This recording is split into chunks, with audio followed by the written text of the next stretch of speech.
The inspiration behind Forbidden Lust began with my fascination with intrusive thoughts. How we have these dark, inappropriate thoughts that just pop up into our minds, and we can't explain why they're there. We don't know why we have them, what the reason behind them are. What makes Forbidden Lust interesting is our approach to the concept.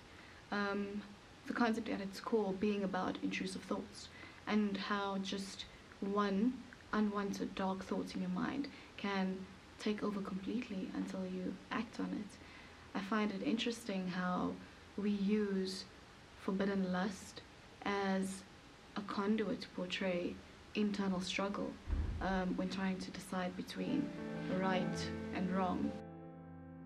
I think Beauty is a girl that we all carry with us, right? She is a very moralistic girl, comes from a very religious background, and I find her to be a prisoner of the fact that she is so religious. I mean, because she's so afraid to embrace so many things about who she is, because they've been deemed to be wrong because of the background that she comes from. So she battles with that.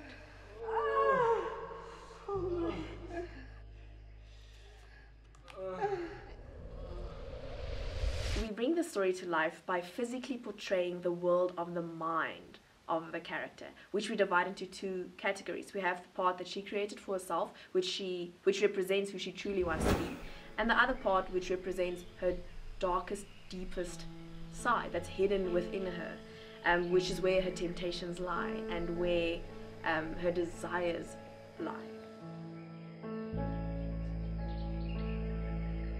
The way in which I did this, along with the cinematographer with lighting, created a literally painted a black room, and we hung curtain fairy lights in the midst of this room to suggest that they're in this space of nothingness. There's nothing in this room except for the temptress and the beauty on this red couch.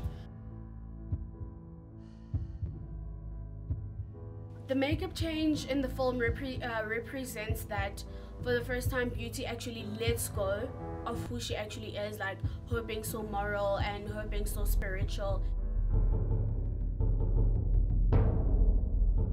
My favorite scene to add sound to is basically when Beauty is confronted by the temptress, because it's two worlds coming together. It's the world of innocence and the world of pleasure that she's trying to shut off. So I have a lot of sounds I can play with there to kind of represent these two worlds coming together.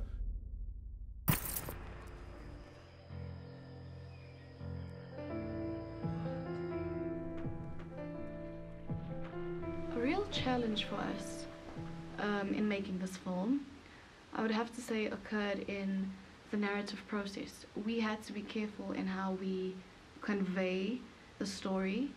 Our challenge was to figure out, how do we make it clear that we're actually talking about thoughts and not just lust and sibling incestuous attraction, because the film is deeper than that. It's more than just the external relationship. It has to do with thought.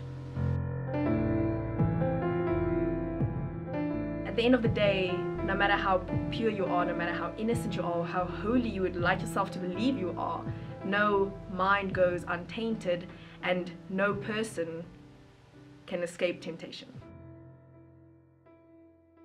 My favorite part about the filmmaking process is definitely post-production, because I feel that's it, you know, like you've shot everything you needed to shoot, and then it's basically just me and the footage and cutting it in a way where I need to create the best possible film from what we have.